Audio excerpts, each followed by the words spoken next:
Hello, good evening, everyone. Good evening, good evening. Yes,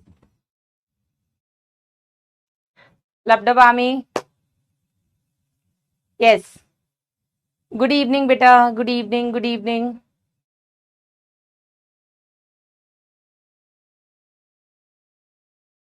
paper leak, yes. क्या बोला जाए अब तो। एनटीए ने नोटिस में भी बोल दिया है रिलीज करके। लापरवाही, और क्या बोल सकते हैं इसको। नहीं होना चाहिए था। यस। नमस्ते बेटा, नमस्ते। Good evening, hello.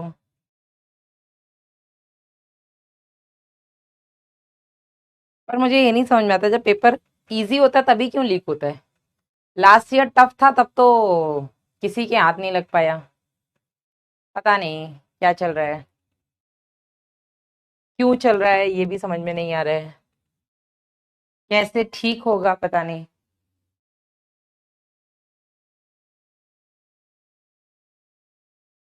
हाँ जी। दोबारा नहीं होगा।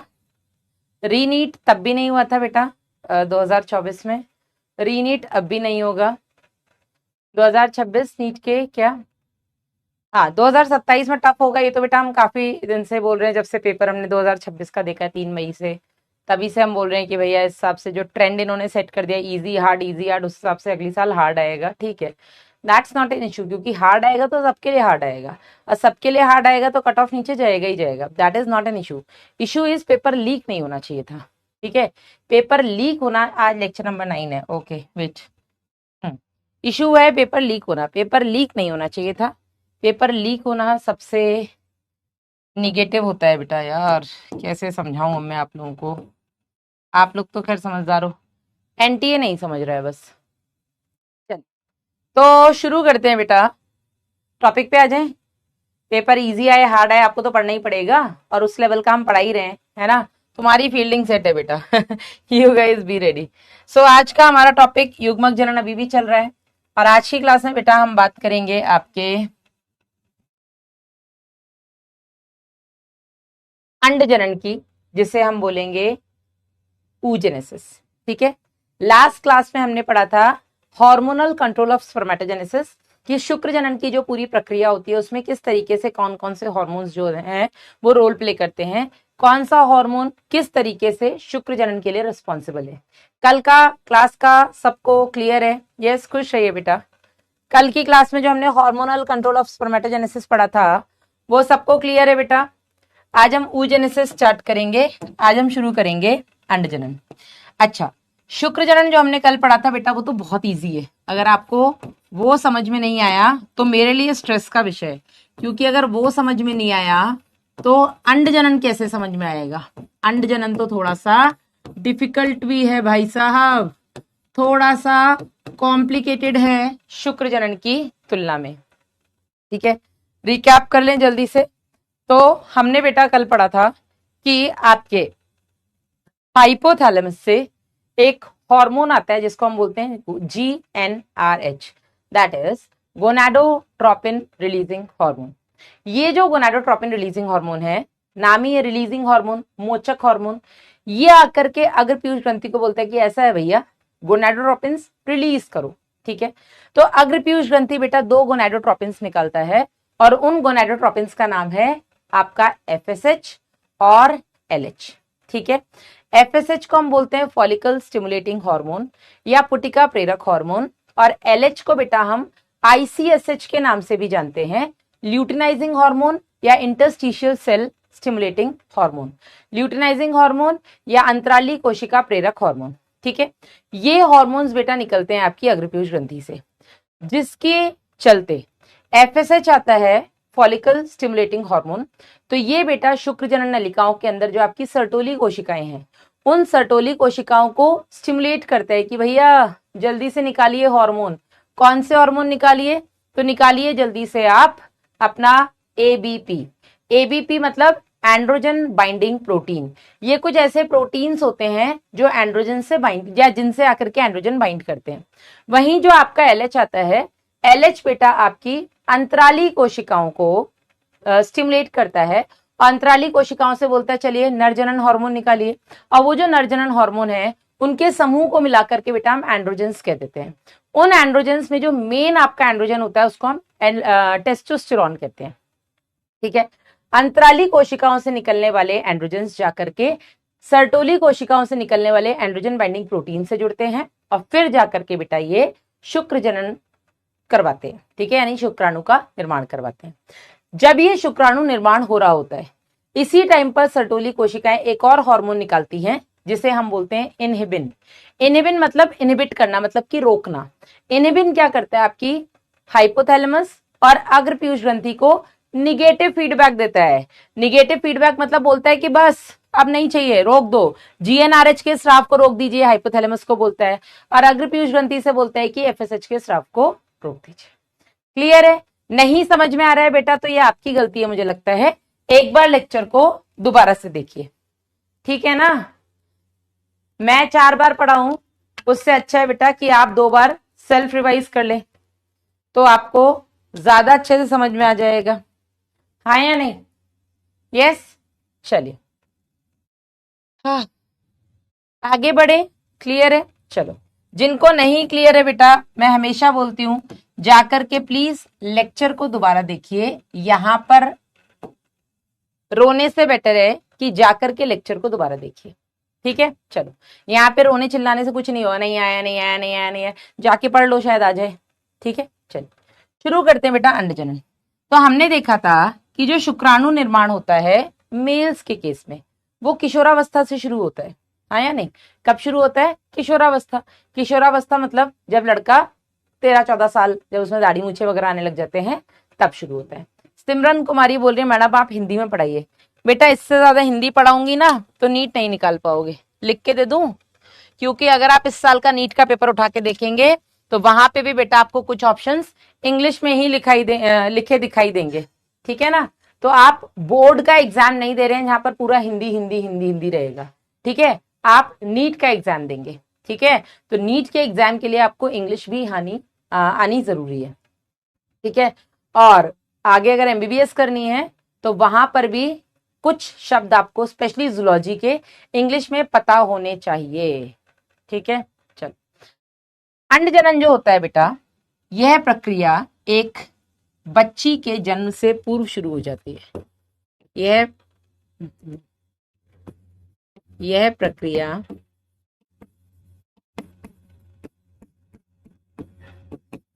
बच्ची के जन्म से पूर्व प्रारंभ होती है। ठीक है, मतलब जब एक लड़की पैदा भी नहीं होती है ना उससे पहले उसके अंदर ये oogenesis स्टार्ट हो चुकी होती है। ठीक है, जब एक बच्ची 5वें महीने की होती है माँ के गर्भ के अंदर, 9 महीने का इंट्रायूट्राइन लाइफ होता है ना, 9 महीने का अंतः गर्भाशयी पीरियड होता है। ठीक है, उस 9 महीने की पीरियड में जब बच्ची 5वें महीने में होती है उस समय पर उसके हर एक अंडाशय में, फीमेल्स के पास कितने अंडाशय होते हैं, कितने ओवरीज होते हैं, जल्दी से बता दो। हाँ जी जल्दी से बताइए, फीमेल्स के पास कितने अंडाशय होते हैं? 2, 4, 6, 8, 10 या 1? जल्दी बताइए कितने अंडाशय होते हैं फीमेल के पास? ओवरीज कितनी होती है? 2 होती है। Thank you so much. हर एक ओवरी में जब बच्ची माँ के गर्भ में 5वें महीने की होती है उस समय तक उसके, yes 1 pair is also okay, 2 is also okay. ठीक है, 5वें महीने तक हर एक अंडाशय में, बच्ची के हर एक अंडाशय में लगभग 50 से 70 लाख प्राथमिक पुटक पाए जाते हैं। ठीक है, लगभग 50 से 70 लाख प्राथमिक पुटक पाए जाते हैं बच्ची के हर एक अंडाशय में 5वें महीने तक। ठीक है, तो हम यहां पे लिख देते हैं बच्ची के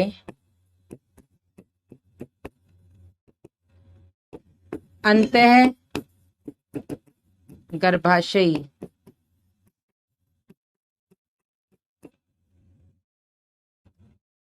काल के 5वें माह तक प्रत्येक अंडाशय में, अंतःगर्भाशयी काल की इंग्लिश भी लिख दूं, इंट्रा यूट्राइन लाइफ, है ना, इंट्रा यूट्राइन लाइफ, शॉर्ट में हम इसको IUL भी बोल सकते हैं। ठीक है, अभी बताऊंगी दीपांजलि, पुटक पुटक सब कुछ बताऊंगी, पुटक का हो भाई बताऊंगी, रुक जाओ, अभी पहले एक थ्योरी लिख लो। ठीक है, तो बच्ची के अंतःगर्भाशयी काल के 5वें माह तक प्रत्येक अंडाशय यानी कि ओवरी में, प्रत्येक अंडाशय ओवरी में लगभग 50 से 70 लाख, या इसको आप 5 से 7 मिलियन भी बोल सकते हैं, हो गया इसमें 50 से 70 लाख या 5 से 7 मिलियन पुटक पाए जाते हैं। ठीक है, ये होता है जब बच्ची 5 महीने की होती है माँ के गर्भ में। व्हाट इज पुटक, Arun, I let you know, पहले एक बार लिख लेते हैं, अभी मैं आपको सब कुछ डिटेल में समझाऊंगी। छठे महीने में, ठीक है, छठे महीने में ये जो पुटक होते हैं ये नष्ट होने शुरू हो जाते हैं। इस प्रोसेस को हम फॉलिकुलर एट्रीसिया कहते हैं। ठीक है, फिर यहाँ पर मैं थोड़ी देर के लिए यहाँ पे चार्ट ऑफ कर लेती हूँ, वरना तुम लोग डाउट ही पूछते रहते फिर कहते मैडम समझ में नहीं आया। ठीक है, फिर हम लिखेंगे 6वें माह से ये पुटक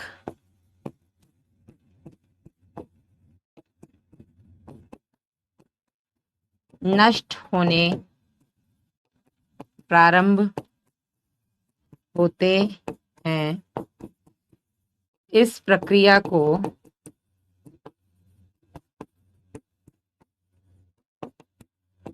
फॉलिक्यूलर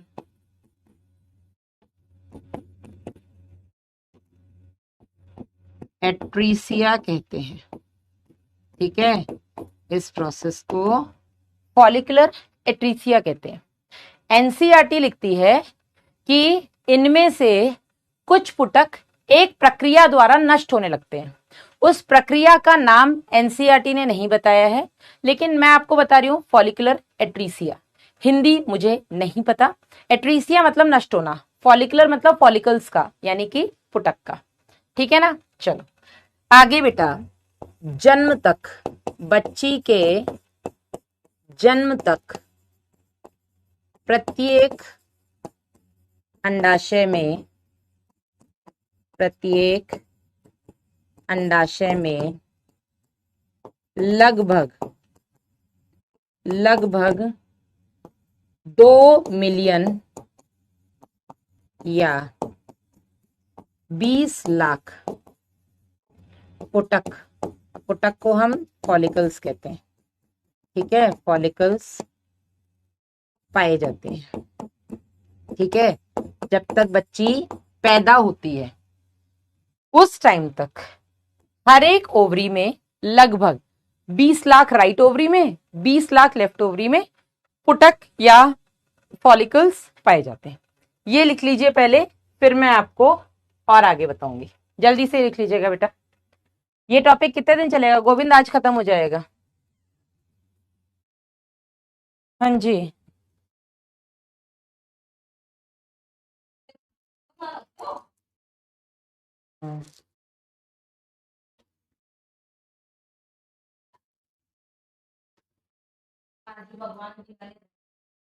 खा लो, तुम्हें खाने हैं तो वासु खा लेना।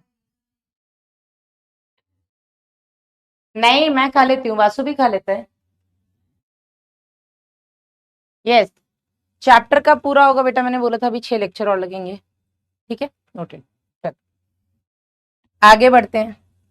अब बच्ची पैदा हो गई, हर एक उसके ओवरी के अंदर लगभग 20 लाख फॉलिकल्स पाए जा रहे हैं, ठीक है, लाओ ऐसा कुछ नहीं है। हाँ नहीं तो वैसा सोचो, ठीक है, ठीक है।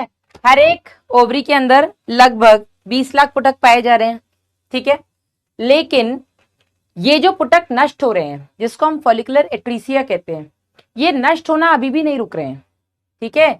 ये जो पुटक नष्ट हो रहे हैं, ये काजू खा रही हूँ यार, एक मिनट।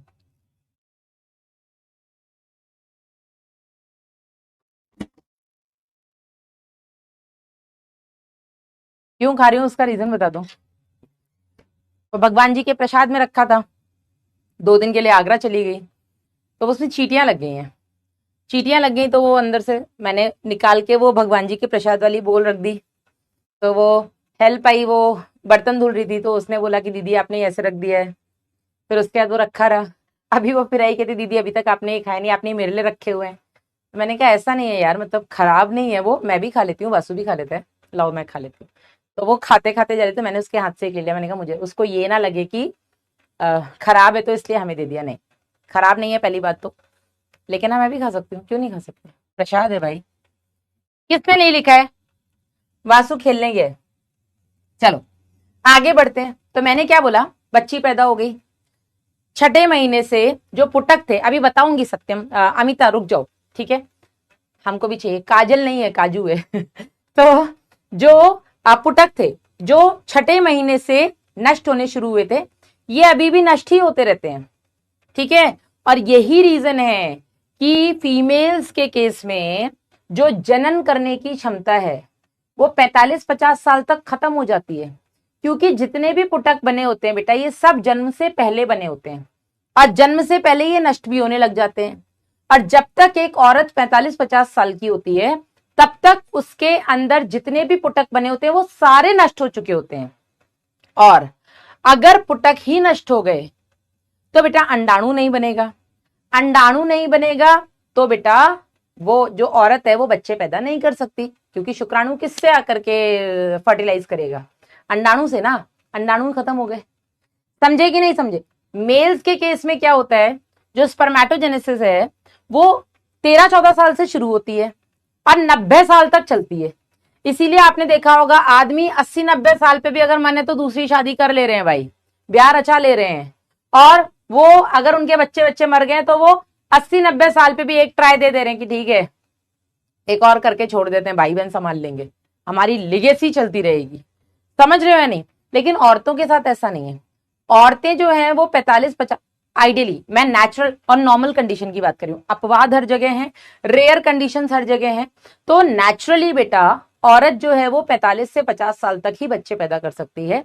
उसके बाद अगर औरत को शादी करनी है, मन है कि चलो बुढ़ापा अकेले नहीं कट रहा है, कोई अच्छा जीवन साथी मिल जाए, तो वो औरत बच्चे पैदा करने के पर्पज से शादी नहीं कर सकती। वो शादी कर सकती है एक अच्छे जीवन साथी की तलाश में, वो नेचुरली बच्चे नहीं पैदा कर सकती। समझ में आया कि नहीं आया।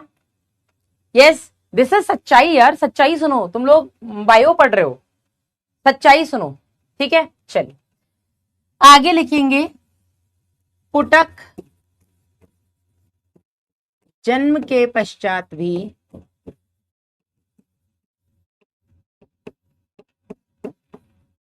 नष्ट होते रहते हैं, नष्ट होते रहते हैं, और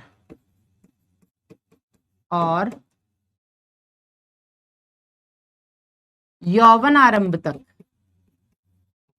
यौवनारंभ दैट इज प्यूबर्टी, ठीक है, जब फीमेल्स में आर्तव चक्र मेंस्ट्रुअल साइकिल आनी शुरू होती है, ठीक है ना, यौवनारंभ तक प्रत्येक अंडाशय में, प्रत्येक अंडाशय यानी कि ओवरी में लगभग 60,000 से 80,000 पुटक पाए जाते। देख रहे हो, जब बच्ची माँ के गर्भ में 5 महीने की थी तब उसके हर एक अंडाशय में लगभग 50 से 70 लाख फॉलिकल्स बन चुके थे। और छठे महीने से नष्ट होते होते होते होते होते होते होते जब तक वो पैदा हो रही तब तक हर एक अंडाशय के अंदर लगभग 20 लाख पुटक पाए जाते हैं। और जब तक बच्ची के अंदर यौवन आरंभ आता है, मतलब जब वो बच्चे पैदा करने की उम्र में आती है, या जनन चक्र, हालांकि 13 साल में साइकिल आ रही है तो 13 साइकिल में बच्ची को प्रेग्नेंट नहीं होना चाहिए, ठीक है। और यही कारण है बेटा कि शादी की मिनिमम एज भारत में लड़कियों के लिए 18 और लड़कों के लिए 21 साल रखी गई है, ताकि लड़कियां बायोलॉजिकली, फिजिकली इतनी परिपक्व हो जाएं, इतनी मैच्योर हो जाएं कि वो एक हेल्दी बच्चे को जन्म दे सके, ठीक है ना। इसीलिए शादी की उम्र को बढ़ा करके 18 साल कर दिया है। वरना अच्छा 13 साल से उसमें जनन चक्र शुरू हो गया है, मतलब 13 साल पे प्रेग्नेंट कर दो, ऐसा नहीं होना चाहिए। बेशक उसमें जनन चक्र शुरू हो गया 13 साल में, लेकिन 13 साल में उसकी बॉडी अभी पूरी तरीके से तैयार नहीं है कि वो एक बच्चे को जन्म दे सके। हालांकि समाज में जिस तरीके का माहौल है, आप लोगों ने सुना होगा कि स्कूल जाती हुई बच्ची, उसके साथ स्कूल में उसके टीचर्स या जो भी स्कूल का कोई बदतमीज स्टाफ, वो उसके साथ यौन शोषण करता है। और बच्ची जब पेट में दर्द उठता है या तब जा करके दिखाते हैं डॉक्टर को, तो पता लगता है बच्ची 4 महीने, क्योंकि नॉर्मली 5-6 महीने तक तो पता ही नहीं लगता, ठीक है। देख के नहीं पता लग सकता ना कि कोई प्रेग्नेंट है, छठे महीने के बाद ही थोड़ा डेवलपमेंट होता है बेली का, ठीक है। तो कई बार ऐसा होता है कि नहीं पता लगता, तो जब तक पता लगता है बच्ची का 5-6 महीने हो चुका होता है प्रेगनेंसी का, तब जाकर के, मतलब जब उसको पेट में दर्द शुरू होता है या कुछ ऐसा सिम्टम शुरू होता है, तब जाकर के डॉक्टर को दिखाते तो पता लगता है कि भाई लड़की तो 5-6 महीने की प्रेग्नेंट है। अब उस कंडीशन में ना तो गर्भपात किया जा सकता है, क्योंकि गर्भपात करना भी बच्चे की जान के लिए खतरा है, ठीक है। तो ऐसे कंडीशन से बेटा ये क्या क्या होता है, ऐसे तो रेप होने को तो 8 साल की बच्ची का भी हो रहा है, किसी का भी हो रहा है, लेकिन 8 साल की बच्ची में अगर आर्तव चक्र शुरू नहीं है तो वो प्रेग्नेंट तो नहीं हो रही है। लेकिन 13-14 साल या वो बच्ची जिसके अंदर आर्तव चक्र शुरू हो गया, उसके बाद उसका अगर यौन शोषण होता है, तब बेटा अगर वो बच्ची कंसीव करती है तो वो, अगर उस केस में अबॉर्शन करवाया जाता है, ऑब्वियसली रेप का केस है तो अबॉर्शन ही करवाया जाएगा, लेकिन अगर अबॉर्शन में बच्चा तो मरेगा ही मरेगा, बच्चा तो मारना ही है, लेकिन उस कंडीशन में उस लड़की की जान को भी खतरा है जिसकी बॉडी अभी इतनी डेवलप ही नहीं हुई है, ठीक है ना। यही रीजन है कि सरकार ने, और ये आजकल का नहीं बहुत पहले का, सरकार ने शादी की जो मिनिमम एज है लड़कियों की 18, लड़कों की 21 साल की है। हालांकि रिसेंटली अभी 2-3 साल पहले एक नया प्रस्ताव भी आया था जिसमें लड़की की उम्र 21 और लड़के की कम से कम 23 होनी चाहिए, पर कई गांव शहरों में इसका विरोध होने की वजह से अभी इस चीज को अप्लाई नहीं किया गया है, ठीक है। हाँ जी, क्लियर है यहां तक सबको? यस, यहां तक सभी को क्लियर है? आगे बढ़ते हैं। अब होता क्या है बेटा, कुछ बच्चे कह रहे हैं कि मैडम 60 से 80 हजार ही क्यों बचते हैं, नए पुटक नहीं बनते हैं क्या? तो ये मैं आपको बता दूं कि नए पुटक जन्म के पश्चात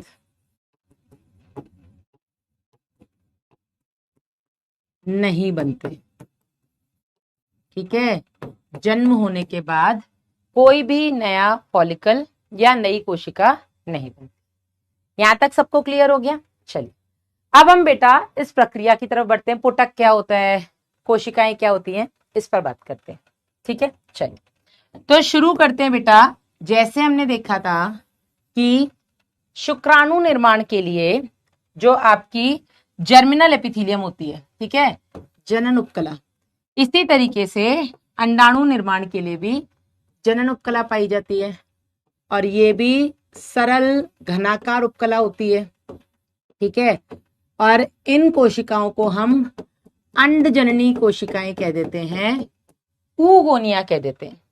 शुक्राणु निर्माण वाली कोशिकाओं को हमने स्पर्मेटोगोनिया कहा था। क्या कहा था? स्पर्मेटोगोनिया या प्राइमोर्डियल जर्म सेल्स, इनको बेटा हम बोलते हैं ऊगोनिया, ठीक है। थोड़ी देर के लिए चैट ऑफ करूंगी वरना आप लोगों का यहाँ पे व्यवहार ही नहीं खत्म होगा। हम गोरखपुर से, आप कहाँ से, है ना।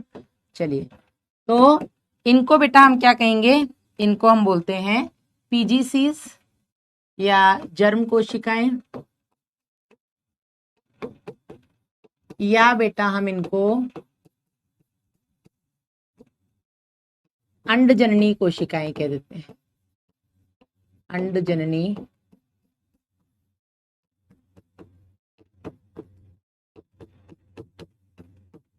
oogonia, primordial germ cells, in short हम इनको पीजीसीज कह देते हैं, या हम इनको ऊगोनिया कह देते हैं। और ये सारी नॉर्मल सेल्स होती हैं 2n, 2n मतलब जिसमें गुणसूत्र की संख्या कितनी है 46। ठीक है, चलिए इनके अंदर क्या होता है बेटा, इनके अंदर होता है माइटोसिस।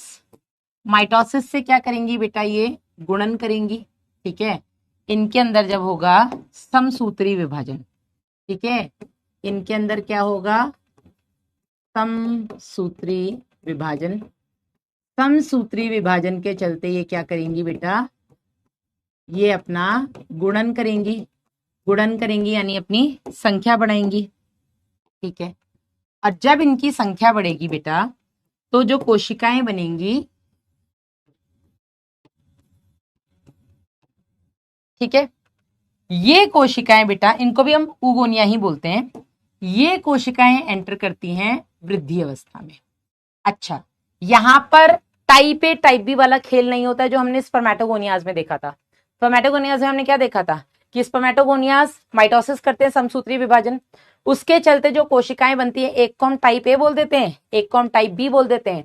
टाइप ए लगातार विभाजन करती रहती है लेकिन टाइप बी वृद्धि अवस्था में एंटर करती है। यहां पर बेटा टाइप ए टाइप बी नहीं होता है, यहां पर ये सारी की सारी ही वृद्धि अवस्था में एंटर करती हैं। और जब ये वृद्धि अवस्था में एंटर करती हैं तो इसको हम बोलते हैं, ये एंटर करती हैं किसमें, वृद्धि अवस्था में, मतलब कि ग्रोथ फेज में। ये वाला जो है बेटा ये इसका गुणन अवस्था है। गुणन अवस्था मतलब कि मल्टीप्लिकेशन फेज, जिसमें ये अपनी संख्या बढ़ा रही हैं। संख्या बढ़ाने के बाद मल्टीप्लिकेशन, संख्या बढ़ाने के बाद बेटा ये वृद्धि अवस्था में एंटर करती हैं। और वृद्धि अवस्था में एंटर करने के बाद इनका जो साइज होता है वो बढ़ जाता है, मतलब इनका जो साइज होता है वो 200 गुना तक बढ़ जाता है। कितना, 200 गुना तक बढ़ जाता है। और जब बेटा वृद्धि अवस्था में एंटर करती हैं, इनका साइज इंक्रीज होता है, तो जो कोशिका बनती है इसको हम बोलते हैं प्राइमरी oocyte या प्राथमिक अंडक कोशिकाएं। इनको हम क्या बोलते हैं, प्राथमिक अंडक कोशिकाएं। ठीक है, क्या बोलेंगे इनको हम, प्राइमरी oocytes। क्योंकि बेटा ये समसूत्री विभाजन में एंटर करने के बाद वृद्धि अवस्था में गई हैं, तो इनमें भी गुणसूत्र की संख्या सेम रहेगी, 2n रहेगी। ठीक है, अब ये जो याद करिए हमने देखा था प्राइमरी स्पर्मेटोसाइट बनता है, प्राइमरी स्पर्मेटोसाइट मियोसिस 1 में एंटर करता है।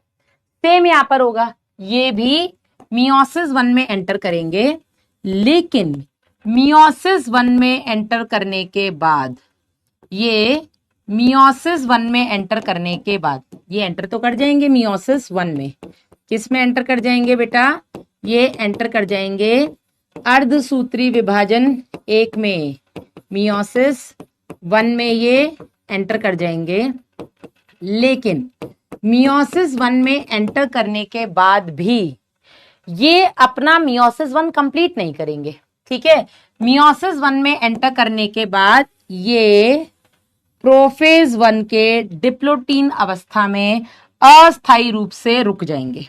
ठीक है, तो मियोसिस 1 के प्रोफेज 1 के डिप्लोटीन अवस्था में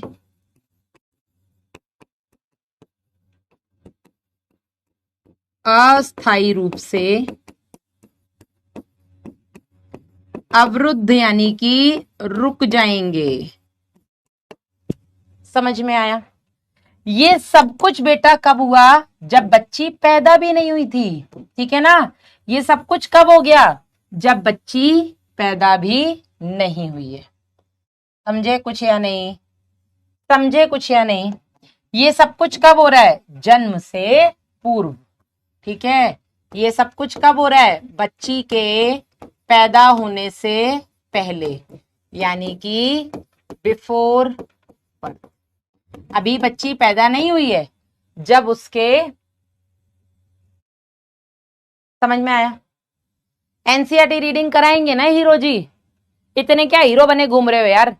आज से पहले 8 लेक्चर हो चुके हैं। क्या मैंने 8 लेक्चरों में एनसीईआरटी रीडिंग नहीं कराई है? तो आप ये ज्ञान बांटे आकर के, मैं आपका ज्ञान लूंगी। लेकिन अगर मैं ऑलरेडी कोई काम कर रही हूं तो कृपा करके ज्यादा ज्ञानी ना बने यहाँ पे। Okay hero?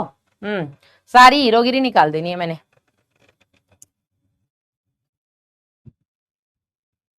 यहां तक समझ में आया कि नहीं? बच्ची जब पैदा हुई है उस टाइम पर उसके ओवरी के अंदर हमने क्या बोला? पुटक पाए जाते हैं। ये आपका प्राइमरी oocyte है। ठीक है, ये प्राइमरी oocyte, अभी बस यहीं तक मान के चलिए, पुटक अभी मैं आगे समझाऊंगी। बच्ची पैदा हुई है, इस केस में उसके प्राइमरी oocytes में मियोसिस 1 शुरू तो हो गया है, लेकिन मियोसिस 1 खत्म नहीं हुआ है। बाबा टिल्लू कह रहे मैडम आप बहुत जल्दी गुस्सा हो जाते हो। बेटा पहली बात तो इसको हम गुस्सा होना नहीं कहते हैं, ठीक है, इसको हम जवाब देना कहते हैं। हम बच्चों को जवाब दे रहे हैं। प्रोफेज 1 को हिंदी में क्या कहते हैं? पूर्वावस्था कहते हैं, if I am not wrong. Pro मतलब पूर्व, फेज मतलब अवस्था। बिल्कुल आराम से इसको लिखो। मैम कुछ फीमेल से बच्चे पैदा क्यों नहीं होते हैं बताएंगे उमंग? अगले चैप्टर में हम इसी बारे में बात करेंगे। आप इसको बिल्कुल इत्मीनान से लिख लीजिए सब।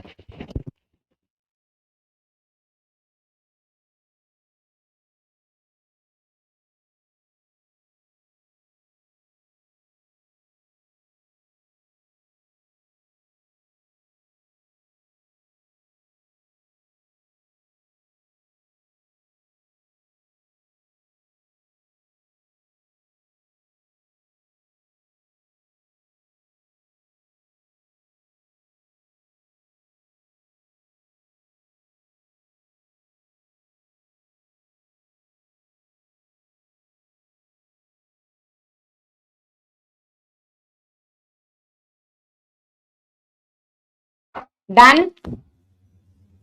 लिख लिया? समझ में नहीं आया यार? एक तो या मैं सच बता रही हूं, मैं 3 साल से लक्ष्य का बैच ले रही हूँ, 3 साल से। This is the 3rd year. उससे पहले लक्ष्य का बैच था ही नहीं, तुम्हें नहीं पता हो तो बता दूं, वरना तुम कह रहे मैडम 3 साल से ही लेते हो तो ले रहे हो, उससे पहले थोड़ा ना ले। 3 साल में बेटा सच बता रही हूँ, जितनी प्रॉब्लम आप लोगों को आ रही है ना, मुझे नहीं लगता किसी और बैच में आई है। पहले लेक्चर से ही यहाँ पर ज्यादातर बच्चा ऐसा जो ये गाने लग जाता मैडम समझ में नहीं आ रहा, समझ में नहीं आ रहा।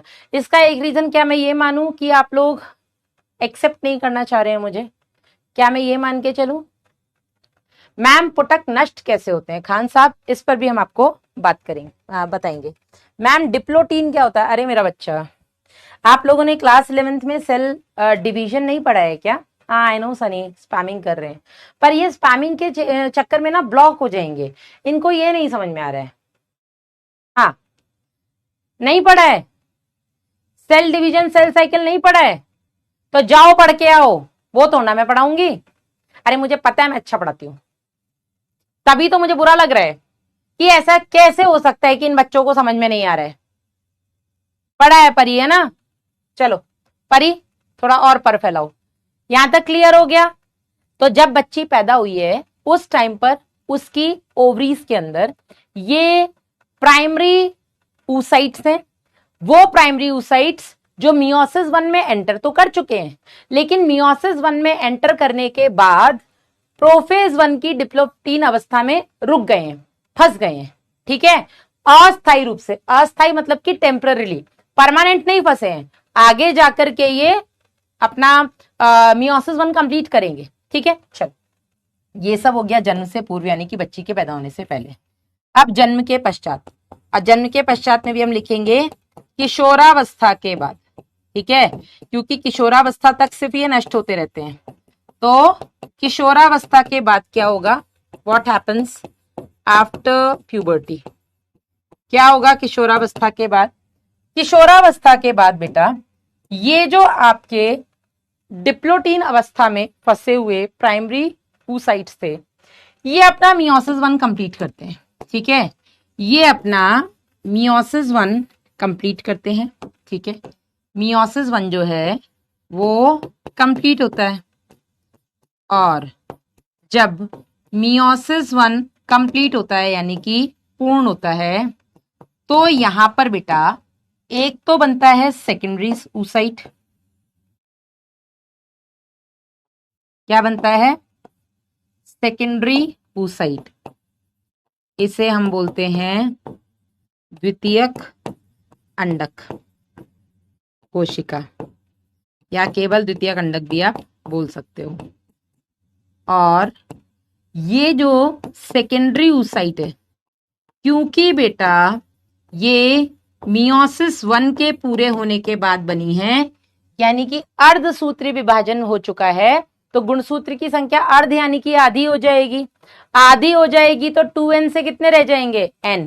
मेघनंद जो भी आपका नाम है बेटा, डिप्लोटीन क्या होता है? जाकर के आप प्लीज 11th क्लास के अपने नोट्स खोलिए और उसमें आपको सब मिल जाएगा।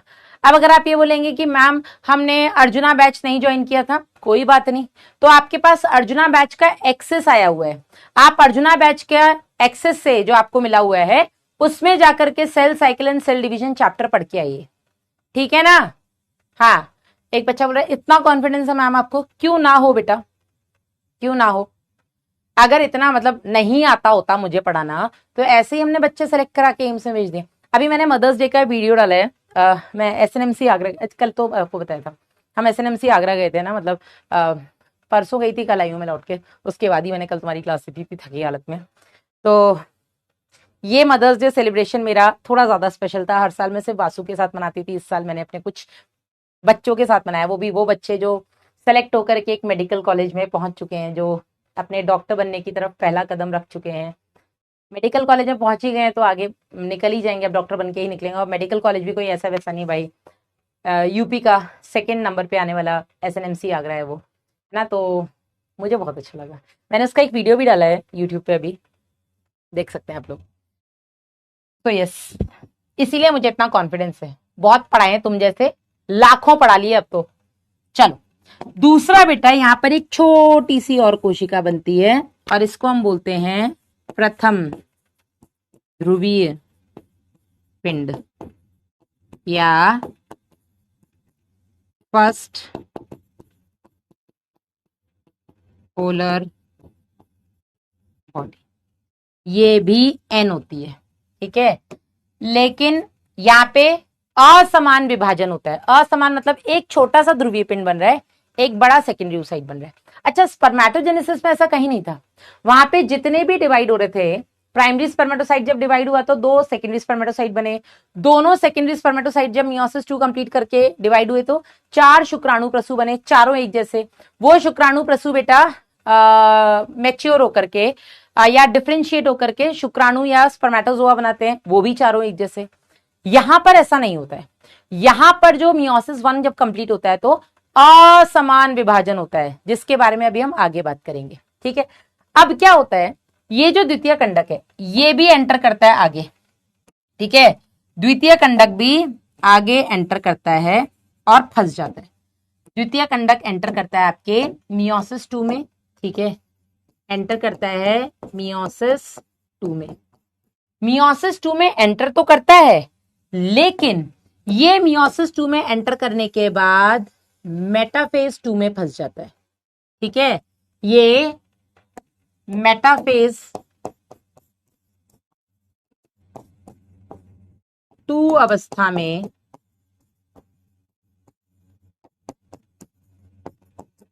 फंस जाता है या अवरुद्ध हो जाता है। ये बहुत इंपॉर्टेंट है, जल्दी लिख लो फिर आगे समझाएं।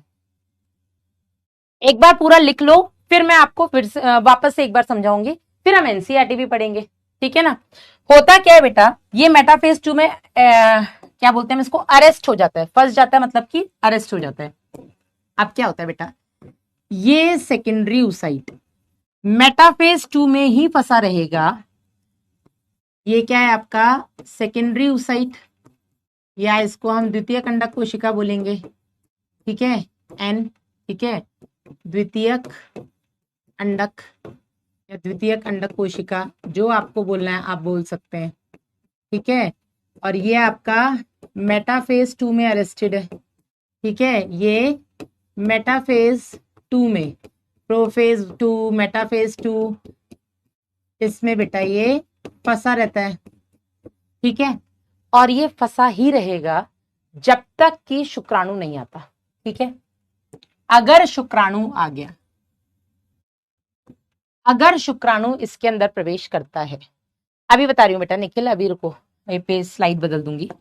अगर शुक्राणु इसके अंदर प्रवेश करेगा तब जाकर के ये सेकेंडरी oocyte में फिर से असमान विभाजन होगा, और हम कहेंगे कि जो मियोसिस 2 में ये रुका हुआ था, ये मियोसिस 2 कंप्लीट होगी, और कंप्लीट होने के बाद यहाँ पर फिर से एक छोटी सी कोशिका बनेगी जिसे हम बोलते हैं द्वितीय ध्रुवीय पिंड या सेकेंड पोलर बॉडी, द्वितीय ध्रुवीय पिंड, या इसे हम बोलेंगे सेकेंड पोलर बॉडी।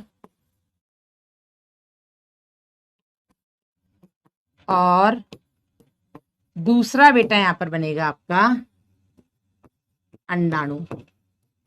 इस अंडाणु को बेटा हम एग भी बोल सकते हैं, ओवा भी बोल, ओवम एक है तो ओवम, बहुत सारे होते हैं तो ओवा, और इसको हम ऊटिड भी बोल सकते हैं। ठीक है, समझ में आया कि नहीं? अब आप नोट कर लो, अब मैं इसको पूरा समझाऊंगी, एक बार नोट कर लो, फिर मैं पूरा समझाऊंगी एक एक करके। अरे भैया थोड़ा सब्र करा करो, मैम टाइम देगी लिखने का, बेटा चिंता मत करो। कुछ भी डाउट पूछता हूं तो मुझे ब्लॉक कर दिया जाता है, ऐसा नहीं हो सकता बेटा। नवनीत सुथार, बेटा आप बस सिलेक्शन लो, मिलने के लिए स्वयं आपको टिकट भेजी जाएगी, आपको यहाँ बुलाया जाएगा। इसे अलग से लिखूं क्या? नहीं बेटा, इसी के नीचे लिखना है, इसी के नीचे। मेरे पास यहाँ पर जगह नहीं थी ना, इसलिए मैंने नेक्स्ट स्लाइड में लिखा है, आप उसी के क्लियर। चलो, बहुत गर्मी है गाइस, एसी नहीं चल रहा है। साक्षी बताओ भाई, मेरा तो चल रहा है, एसी ना हो तो क्लास लेना दूबर हो जाए। अरे राधिका, हमारी सुंदरता से क्वेश्चन नहीं आएगा नीट में, नीट में क्वेश्चन आएगा यहाँ से जो पढ़ा रहे हैं। Done Navneet, done. Ma'am pregnancy के दौरान गर्म चाय में क्या, कौन तुम्हें ये सब गर्म और ठंडा सिखाता रहता है यार?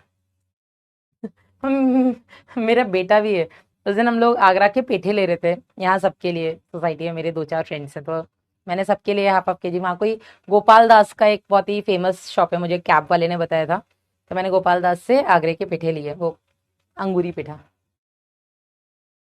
तो वासु वाज लाइक, मम्मा मुझे पेठा दे दो, मेरी तबीयत खराब है। मैंने कहा क्या हो गया है? अरे मुझे रनिंग नोज हो रहा है ना, पेठा गर्म होता है।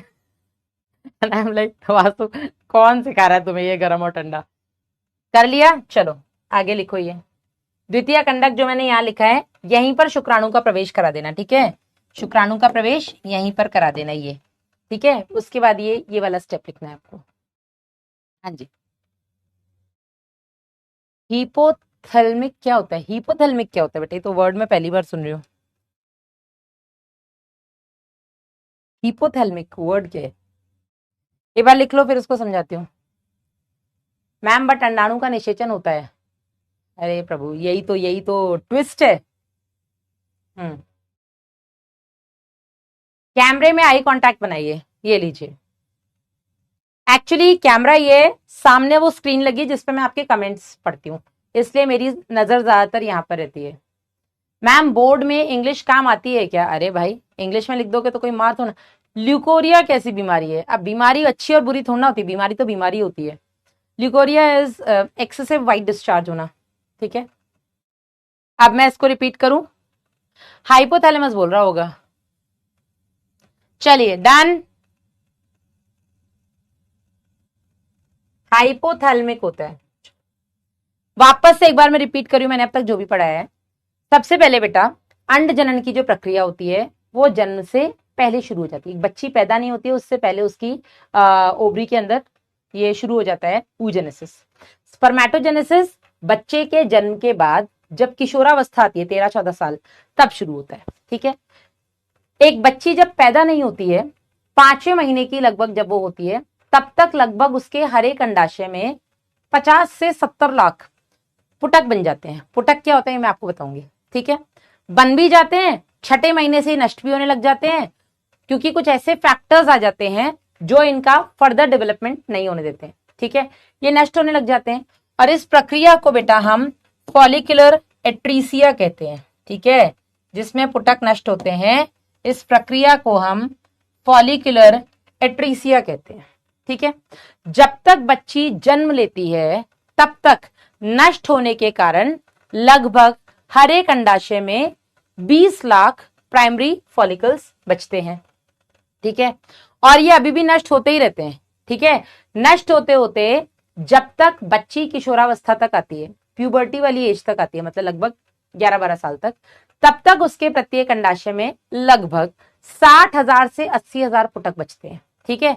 ये डेटा आपके एनसीईआरटी में दिया हुआ है, ठीक है, 60,000 से 80,000 पुटक बचते हैं यौवनारंभ तक, ये डेटा आपके एनसीईआरटी में दिया हुआ है, ठीक है। नए जो पुटक होते हैं वो जन्म के बाद नहीं बनते हैं। स्पर्मेटोजेनेसिस में ऐसा नहीं है। स्पर्मेटोजेनेसिस बेटा स्टार्ट होती है 13-14 साल पे और चलती है लगभग 80-90 साल तक मेल्स के केस में। पर फीमेल्स के केस में बेटा जो oogenesis है वो बच्ची के पैदा होने से पहले शुरू हो जाती है और 45-50 साल तक खत्म हो जाती है। क्यों?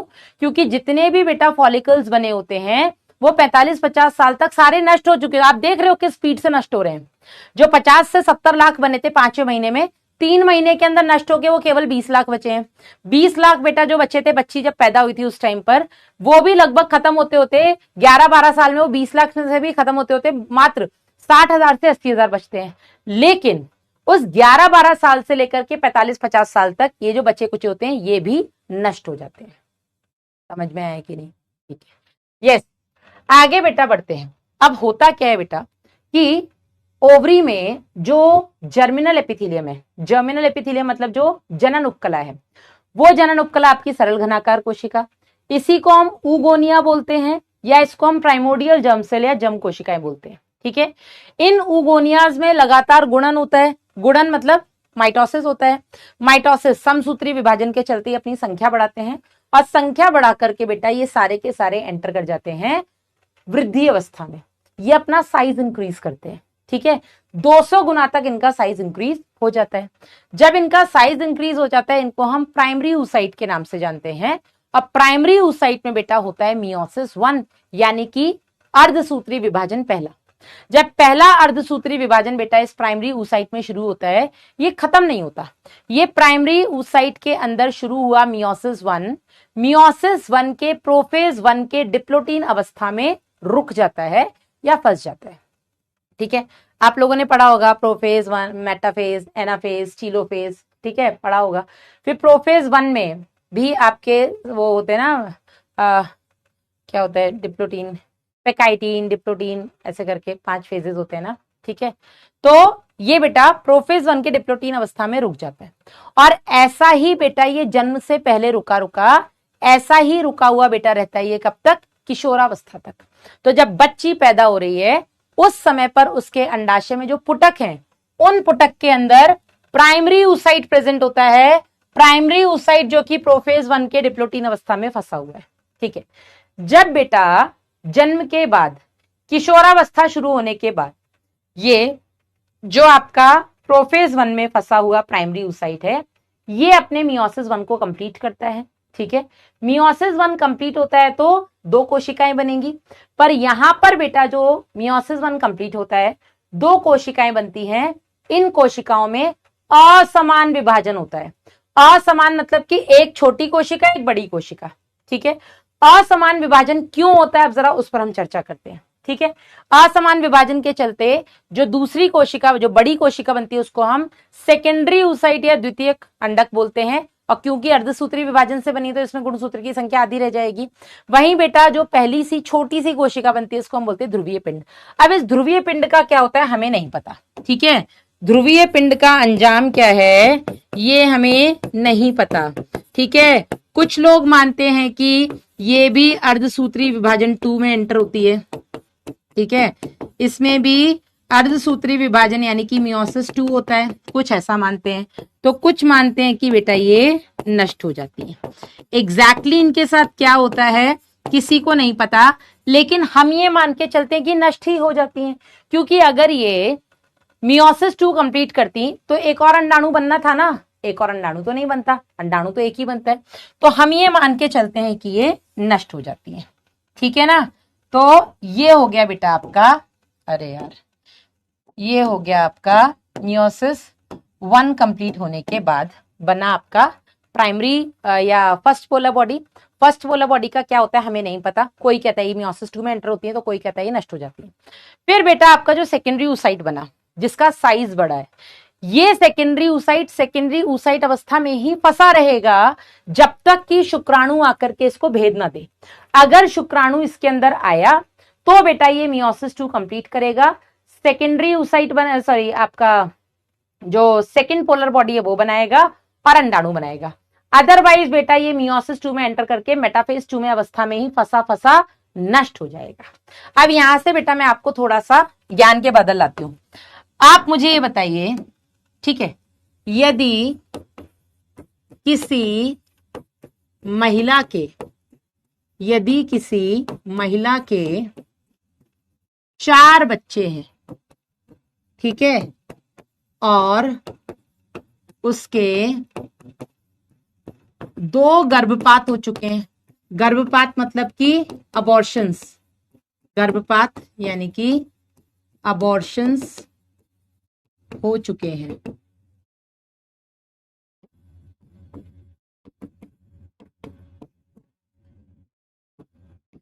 इस महिला में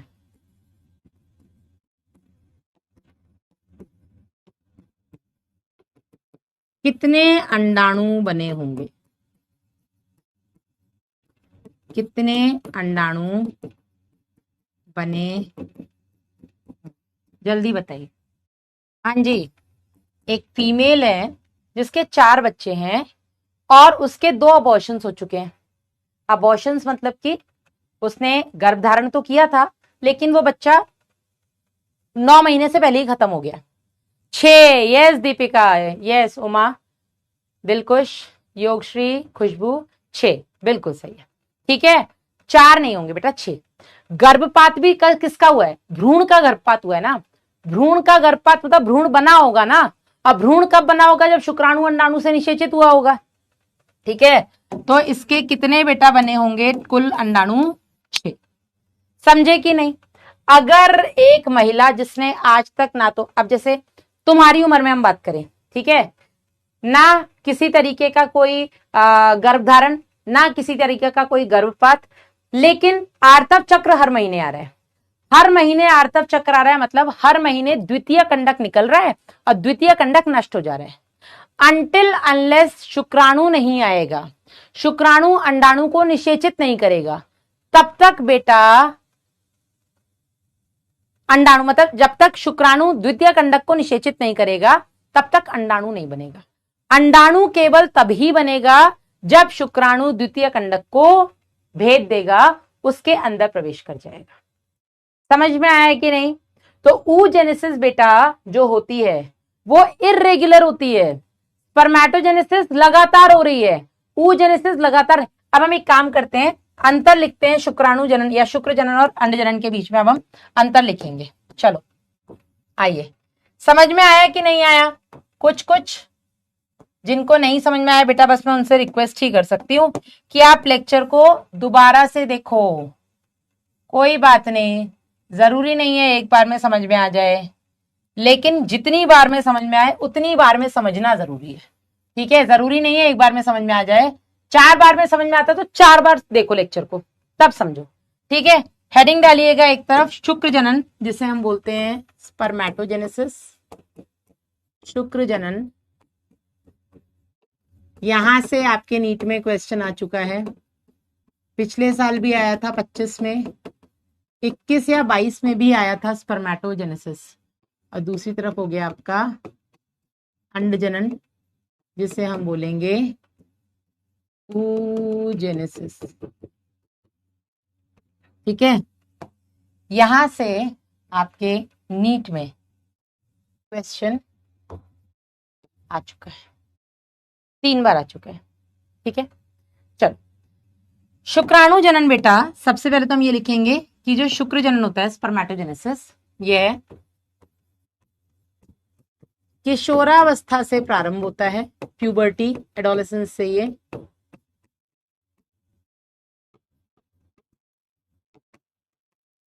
यह प्रक्रिया जो होती है किशोरावस्था से प्रारंभ होती है और लगभग 80 से 90 वर्ष की आयु तक चलती है, ठीक है, नर में।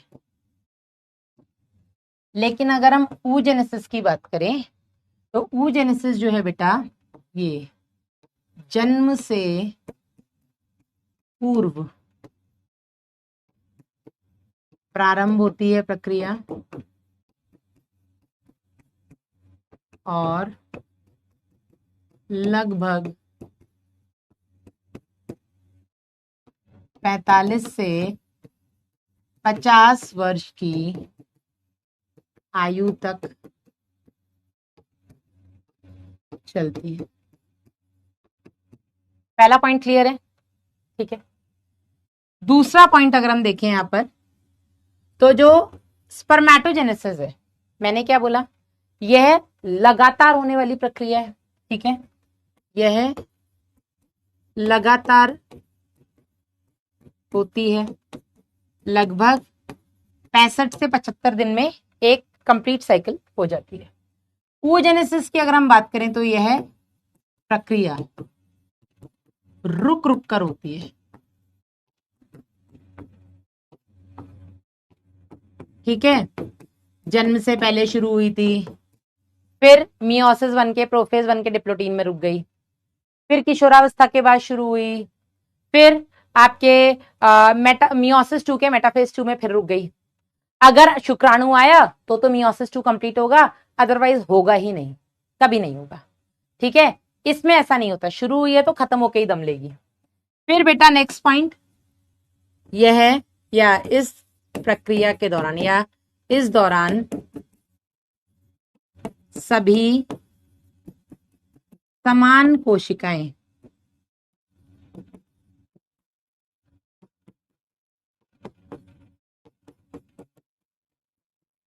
बनती हैं, ठीक है। लेकिन oogenesis के दौरान बेटा मियोसिस 1 व मियोसिस 2 के पूर्ण होने पर असमान कोशिकाएं बनती है,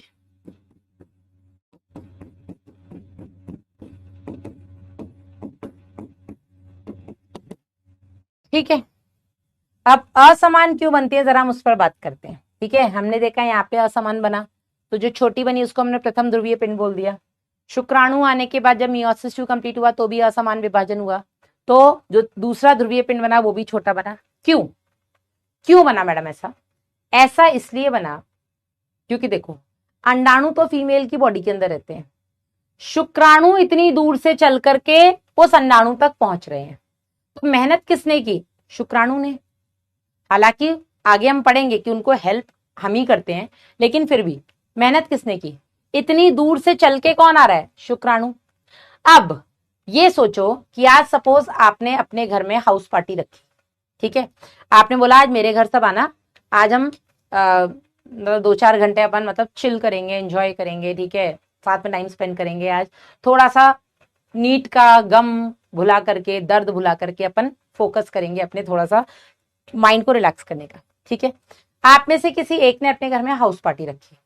अब जो इतनी दूर दूर से आ रहे हैं, क्या वो अपने साथ खाना बांध कर लाएंगे आपके घर, नहीं, वो इतनी दूर से आपके घर आ जा रहे हैं, वही बड़ी बात है। आपने अगर किसी को अपने घर बुलाया तो आप उनके लिए खाने पीने की व्यवस्था करेंगे, हाँ या नहीं, हाँ या नहीं, उनके सोने की, उनके बैठने की, उनके खाने पीने की सारी व्यवस्था आप करेंगे। तो उनका काम है केवल आपके घर तक आना, उनको आप सर्व करेंगे जो भी बाकी की चीजें चाहिए। सेम बेटा यहां होता है, शुक्राणु इतनी दूर से मेहनत करके यहां पहुंचते हैं, उसका केवल एक काम होता है कि लो भैया हमारा एक्स या हमारा वाई रख लो, हमारे गुणसूत्र रख लो। गुणसूत्र दे दिए शुक्राणु ने, बाकी जो कुछ भी चाहिए, कोशिका में तो बहुत कुछ होता है ना, कोशिका में कोशिका द्रव्य होता है, कोशिका में माइटोकॉन्ड्रियाज होते हैं, कोशिका में राइबोसोम्स होते हैं, कोशिका में एंडोप्लाज्मिक रेटिकुलम, बहुत सारे कोशिकांग होते हैं जो आपने क्लास 11th में पढ़े होंगे। हाँ, अतिथि देवो भव, यस हर्षित। ठीक है, तो जो शुक्राणु इतनी दूर से चल के आ रहा है वो केवल एक काम के लिए आ रहा है कि लो हमारा गुणसूत्र एन हम दे रहे हैं, एन इसके पास है ही, ठीक है ना, ये आपका एन होगा, ये भी आपका एन होगा, तो एन ये है और उधर से आपका शुक्राणु आ जाएगा, वो अपना केवल एन लेकर के आ रहा है, अपना न्यूक्लियस लेकर के आ रहा है कि लो रख लो। बाकी बेटा जब उसका न्यूक्लियस इसके पास आ जाएगा, एन और एन मिलके जब ये 2n यानी कि युग्मनज यानी कि जाइगोट बन जाएंगे, उसके बाद जो भी कोशिका विभाजन के लिए चाहिए, जो भी बेटा आगे आपके उस कोशिका को पोषण देने के लिए जो कुछ भी चाहिए, ये सब कुछ बेटा एग प्रोवाइड करता है। और यही रीजन है कि इसको अनइक्वल डिवीजन करना पड़ता है, सो दैट ये नरिशमेंट, ओके, सो दैट ये नरिशमेंट दे सके। समझे कि नहीं? क्लियर है यहां तक सबको? यस, आगे बढ़े।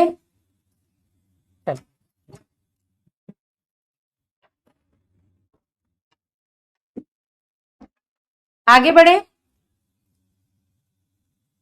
Ma'am you don't know anything. Radhika क्या कह रहे मैडम, हम तो कॉन्ट्री करते, तू मोमो लेके आना, तू कोल्ड ड्रिंक ले आना, तू चाउमीन ले आना, वहां से आ रहा है तो है, ऐसा होता है, ये नहीं जानती क्या मैं Radhika? Oh my God's, oh my God's. चलो यहां तक क्लियर है सबको? ये हो गया आपका अंडजनन। और क्या डिफरेंस है दोनों में? किशोरावस्था से शुरू होता है, जन्म से पूर्व ये लगातार होता है, ये प्रक्रिया रुक रुक करके होती है, इस दौरान सभी समान कोशिकाएं बनती हैं, इसमें असमान कोशिकाएं बनती हैं। यही चीज आपको यहाँ पर दिखाई दी हुई है।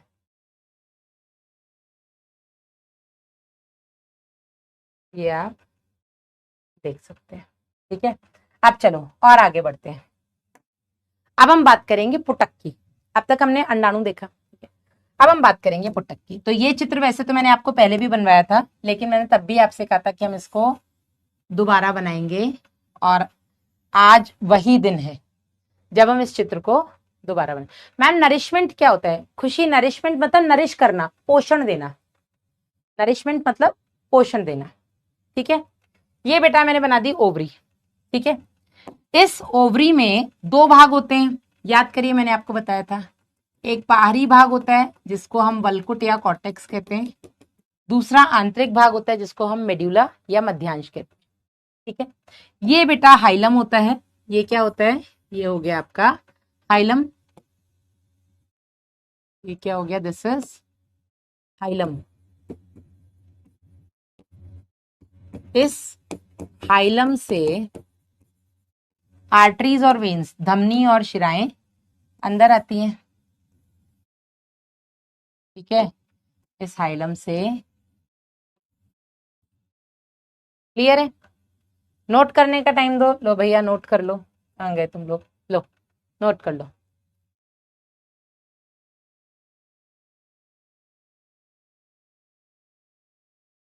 मैम पीरियड्स होते हैं तो ठंड क्यों लगती है? बहुत ही बढ़िया क्वेश्चन।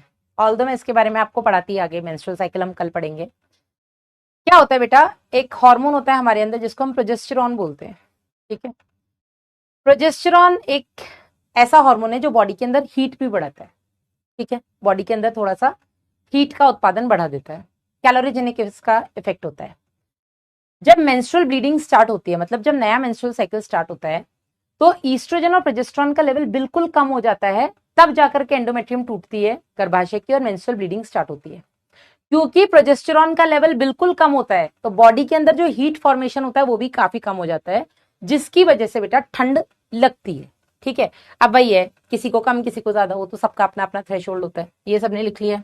चलो आइए, अब हम ये देखो आपके एनसीईआरटी में डायग्राम दिया हुआ है अंडाशय का, इस पर हम बात करेंगे। पुटक क्या होता है, कोशिका क्या होती है, उस पर हम बात करेंगे। चलो, तो सबसे पहले तो बेटा हमने देखा, ये हो गई आपकी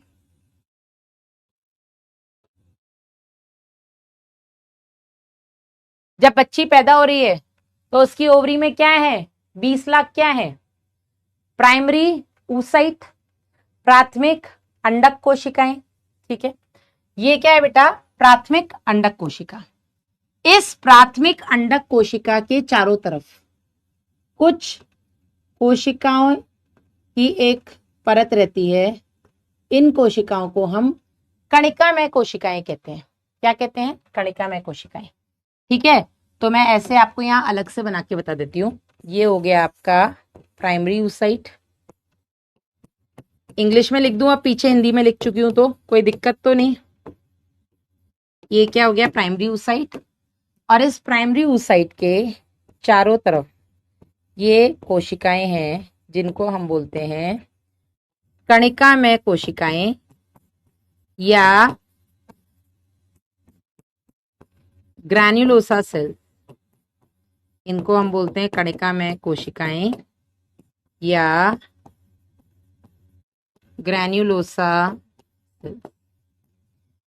वो प्राइमरी oocyte जो कणिकामय कोशिकाओं से घिरे हुए हैं, इस प्राइमरी oocyte को बेटा हम प्राथमिक पुटक के नाम से जानते हैं। इसको हम प्राथमिक पुटक या प्राइमरी फॉलिकल के नाम से जानते हैं।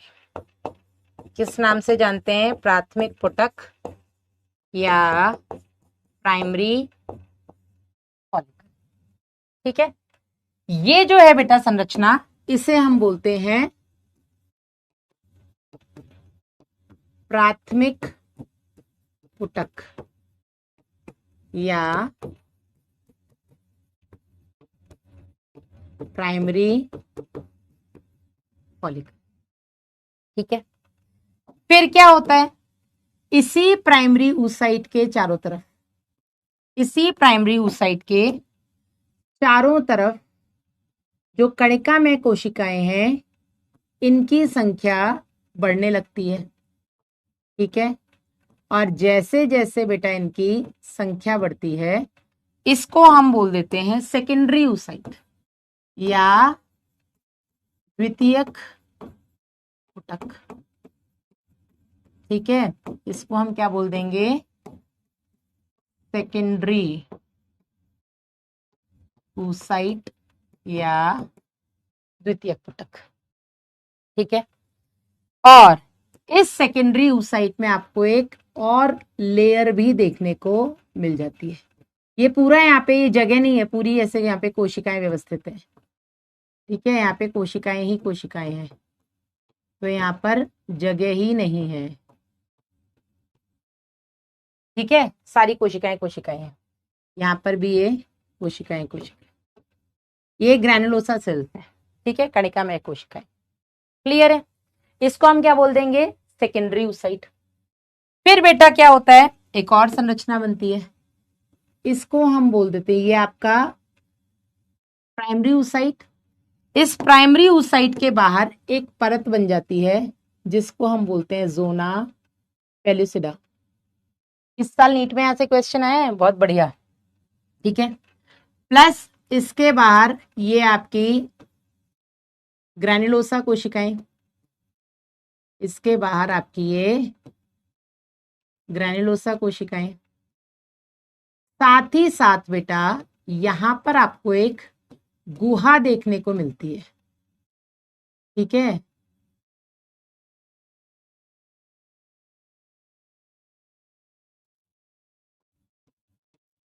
इस गुहा को हम एंट्रम बोलते हैं, ठीक है।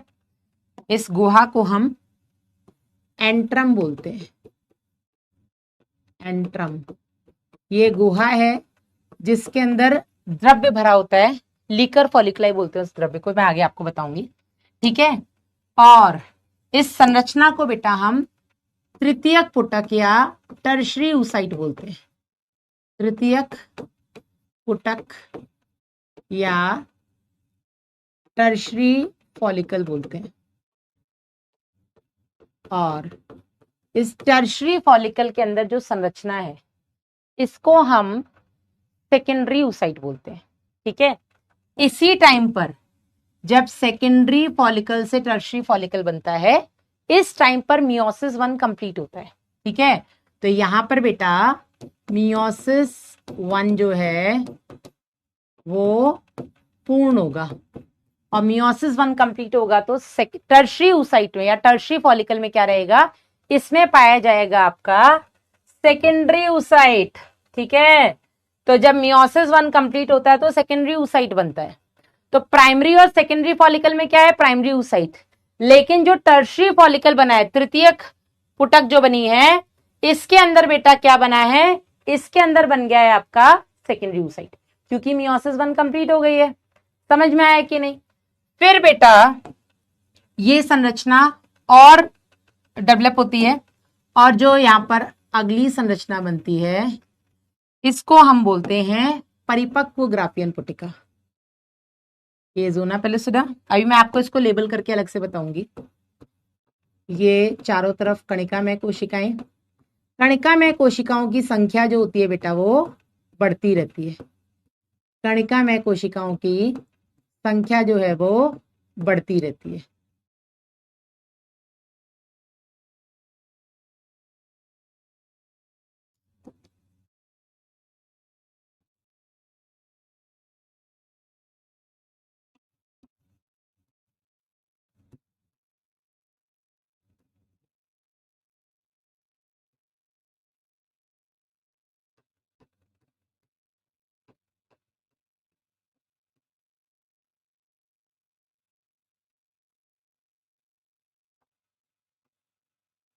ठीक है, इसको हम बोलते हैं परिपक्व ग्राफियन पुटिका या मैच्योर ग्राफियन फॉलिकल। ठीक है, इसको हम क्या बोलेंगे बेटा, mature Graafian follicle.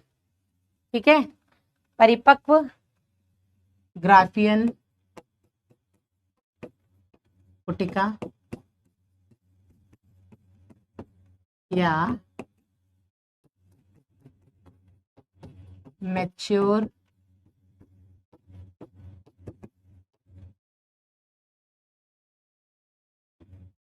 Graafian follicle. फिर क्या होता है बेटा, आर्तव चक्र, यानी कि जब फीमेल से मेंस्ट्रुअल साइकिल शुरू होती है तो ये ग्राफियन पुटिका फट जाती है। ठीक है, ये जो मैच्योर ग्राफियन फॉलिकल है ये फट जाती है, और इसके फटने, वासु जस्ट वेट, इसके फटने की वजह से जो सेकेंडरी oocyte है वो रिलीज हो जाता है। ठीक है, ये इस तरीके की संरचना बन जाती है।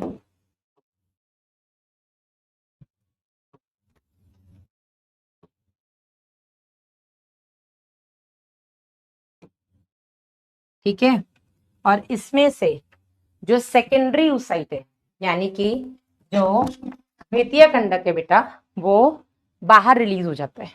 ठीक है, और जैसे ही ये बाहर रिलीज होगा, इसी प्रक्रिया को हम क्या बोल देते हैं बेटा, अंडोत्सर्ग, जो हर महीने फीमेल्स में होता है। ठीक है, इसी प्रक्रिया को हम क्या बोल देते हैं, अंडोत्सर्ग।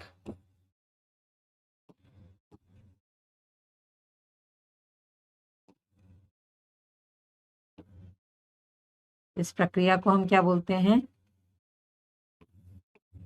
अंडोत्सर्ग या ओव्यूलेशन। अंडोत्सर्ग होने के बाद ग्राफियन पुटिका फटी, अंडोत्सर्ग हो गया, उसके बाद बेटा ये जो बची हुई ग्राफियन पुटिका है, ठीक है, ये जो बची हुई ग्राफियन पुटिका है, इसमें कुछ खून देखने को मिलता है। ये एनसीईआरटी में नहीं दिया है। इस संरचना को हम कॉर्पस हिमराजिकम बोलते हैं, कॉर्पस हिमरेजिकम।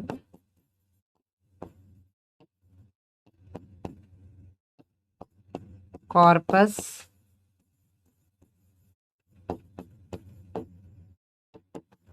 ठीक है, फिर बेटा ये और छोटी हो जाती है नष्ट होकर के। ठीक है, और इसके अंदर एक येलो रंग का ल्यूटीन प्रोटीन देखने को मिलता है। ठीक है, ये क्या है बेटा, इसमें ल्यूटीन प्रोटीन। इस ल्यूटीन प्रोटीन की उपस्थिति की वजह से हम इसको कॉर्पस ल्यूटियम के नाम से जानते हैं। इसको हम कॉर्पस ल्यूटियम के नाम से जानते हैं। Luteum, corpus luteum. क्योंकि ये येलो रंग की है तो हम इसको येलो बॉडी भी बोल देते हैं, ठीक है। या हम इसको पीत पिंड के नाम से भी जानते हैं। पीत यानी कि पीला, पिंड यानी कि कुछ छोटी सी संरचना। फिर एक बेटा और नष्ट होने के बाद इसका छोटा सा रूप बचता है जिसको हम कॉर्पस एल्बिकन के नाम से जानते हैं। Corpus albicans.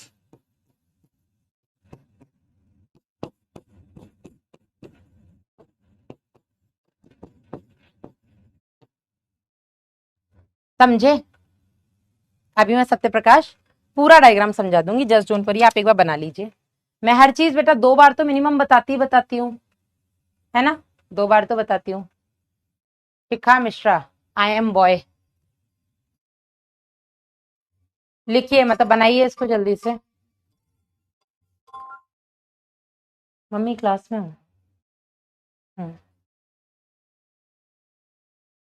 चलिए ये बना लीजिएगा जल्दी से। बच्चे बहुत परेशान है, पेपर लीक का सुन लिया तो मैसेज पे मैसेज आए जा रहे हैं।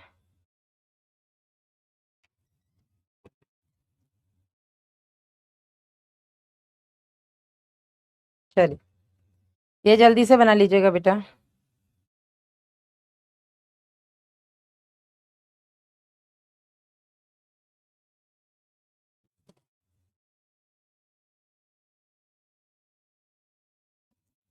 ये मैंने अलग से बना के बताया वो है।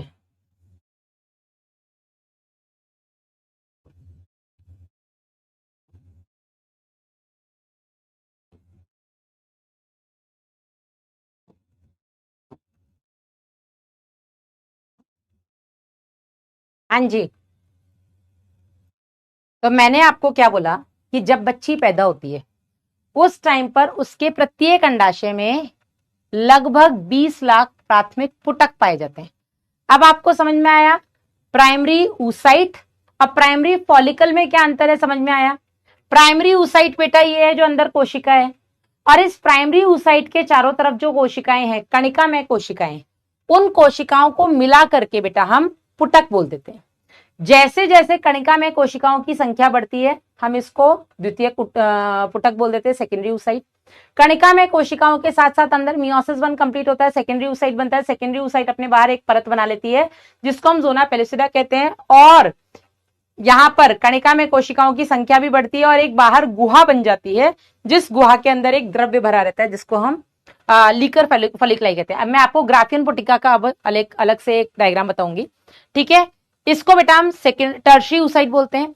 परिपक्व ग्राफियन पुटिका में एक चीज तो मैं बताना ही भूल गई, इसमें भी 2 लेयर होती हैं, थीका एक्सटर्ना, थीका इंटरना।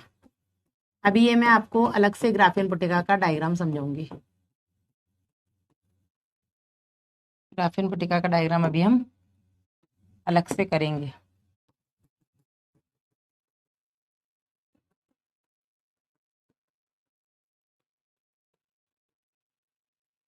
ठीक है, और यहाँ पे ये जर्मिनल एपिथेलियम तो होती है।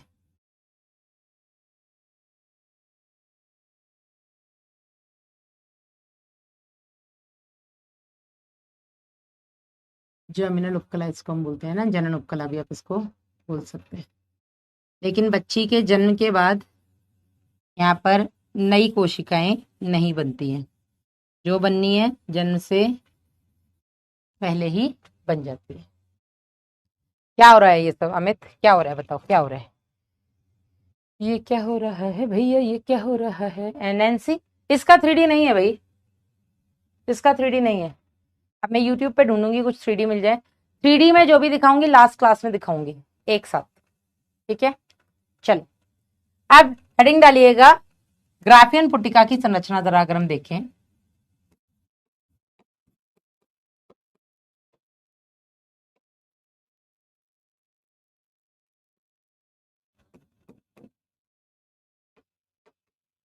परिपक्व ग्राफियन पुटिका की अगर हम संरचना देखें, मैच्योर ग्राफियन फॉलिकल। तो सबसे पहले तो बेटा इसके अंदर क्या है, ये सेकेंडरी oocyte है, ठीक है।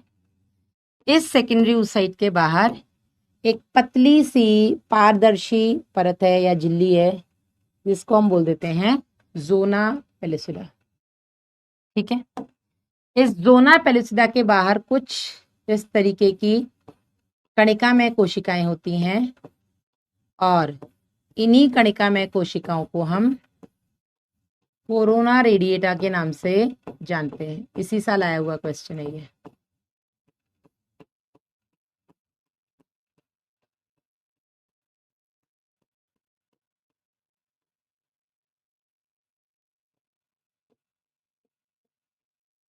ये कणिका में कोशिकाएं ही हैं, लेकिन ये इस तरीके से व्यवस्थित होती हैं कि रेडिएट करती हुई दिखती है, तो इनको हम कोरोना रेडिएटा के नाम से जानते हैं, ठीक है। ये एक्चुअल में आपका सेकेंडरी oocyte है, जो यहां पर बाहर निकल रहा है ना, ये जो संरचना बाहर निकल रही है, ये है जो मैंने भी आपको डायग्राम में बना के बताई है, ठीक है। जो बाहर निकलती है इसको हम क्या बोल देते हैं, द्वितीयक अंडक। क्या निकल रहा है बाहर, द्वितीयक अंडक या सेकेंडरी oocyte। यही सेकेंडरी oocyte बेटा मियोसिस 1 कंप्लीट होने के दौरान बनती है और ये एन होती है। देख सकते हैं आप, इसके बाद मैंने हरे रंग की जोना पेलिसिडा बनाई है, सफेद रंग की कोरोना रेडिएटा बनाई है। हीरो वायरस नहीं है, रेडिएटा है। अब तो नया हंता वायरस आ गया भाई, कोरोना गया हंता वायरस आ गया। अब होता क्या है बेटा, यहीं पर कुछ और कणिका में कोशिकाएं होती हैं, जिनको हम ग्रैन्युलोसा सेल्स या कणिका में कोशिकाएं आप सिंपल बोल दो।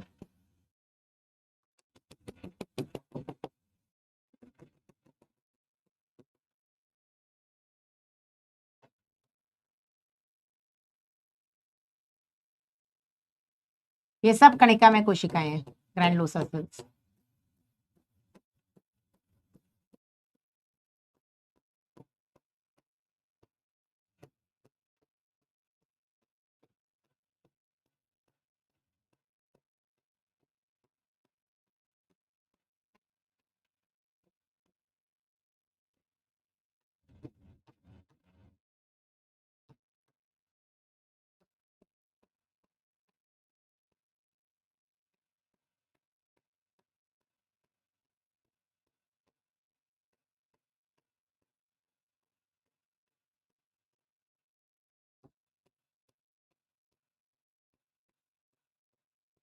आप नहीं भी बनाओगे तो चलेगा, बना लो तो भी चलेगा। मैं सिर्फ वो ग्राफिन पुटिका आपको बना करके दिखा रही हूँ जो हमने ओवरी में बनाई है।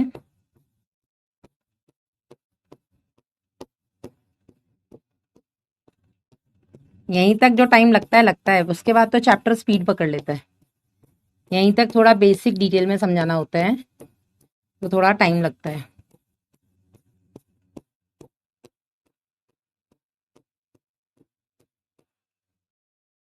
ठीक है, ये आपके ग्रैन्युलोसा सेल्स हो गए।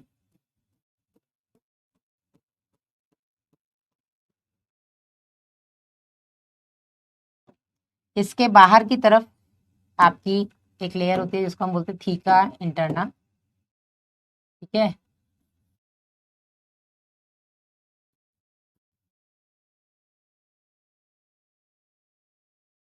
या इसको हम ऐसे करते हैं इससे,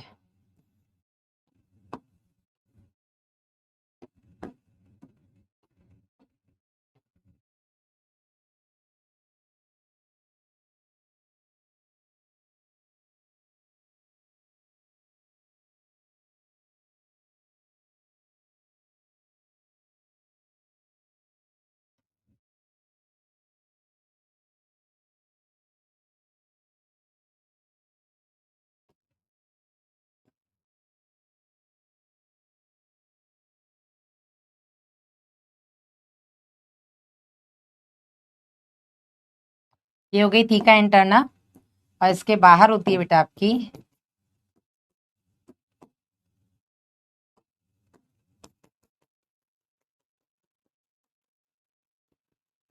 थीका एक्सटर्नल। अब यहीं पर मैं कुछ चीजें आपको बताऊंगी।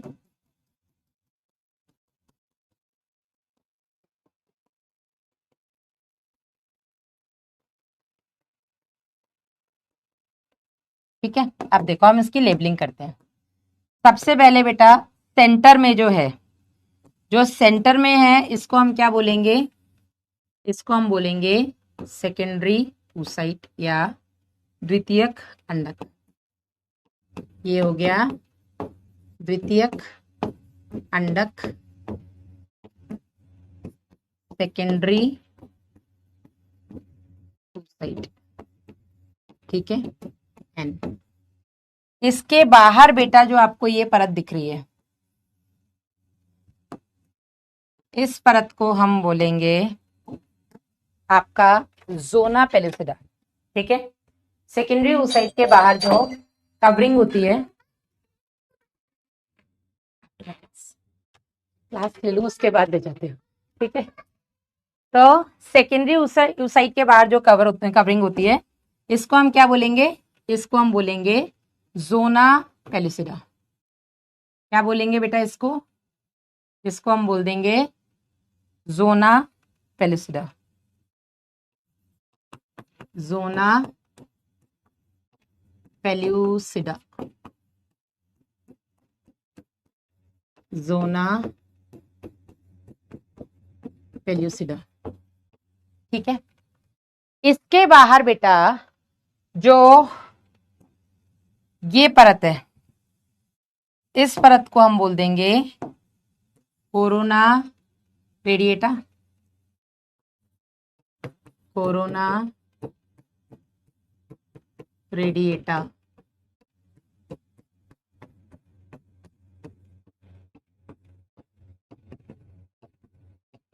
ठीक है, ये सारी की सारी आपकी ग्रैनुलोसा सेल्स हैं।